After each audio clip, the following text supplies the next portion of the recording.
Nithyananda Paramashivoham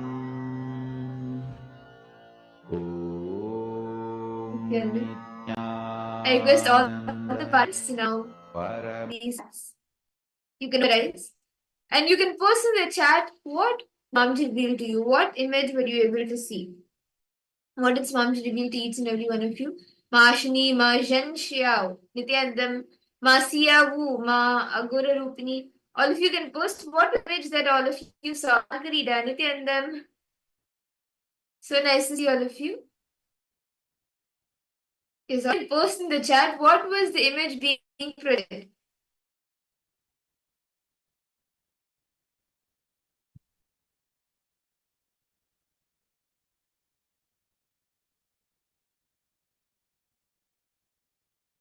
Xiao, yes. Because all participants good. Color, golden color, okay. Mashni Gujarat. We saw horses, green trees, flowing rivers, blue sky, white color, golden color. Okay. Just okay, Mahensha, you said you'd just come. Maybe she'll actually be doing a round. So you can bring your band and set, and we'll be doing another round shortly. How about for you, Masyahu? What did you see? Ananda Rupini. You can also post me. What were you able to see?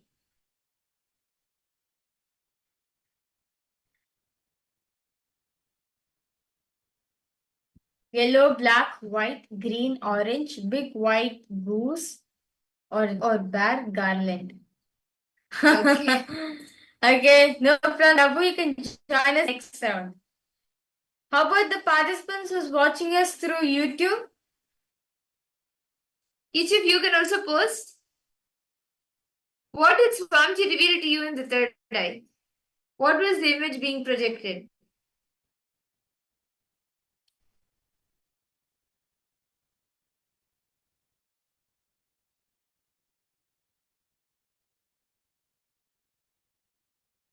Okay. So you'll see the answer now and verify the answer. So the image which we're waiting for all the participants is see trees. And Ma Ashni Gujada, you got spot, you saw and it's a very beautiful scenery. Actually, if you observe Ma Ashni Gujada, in the bottom right, there's actually a lake. There's a water body in the lake in the bottom. Wow. Nice, Ma Ashni Gujada. Yes, ma'am. Okay. And Ma Ananda Agora Rupini, you too manifested me. You saw green color. That's wonderful. See, whatever manifestation happens, just celebrate. And in that same space, like the same space that you were in, you did the first round. Shall we all do another round? I request all the participants, please tie your eyes again.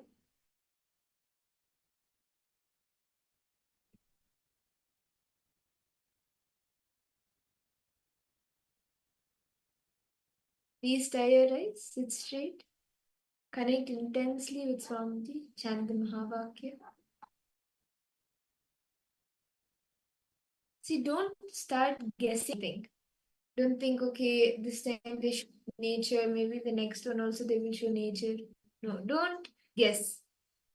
Whatever he reveals to you, as it is, you should share that.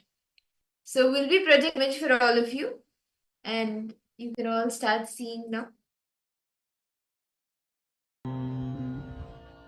Om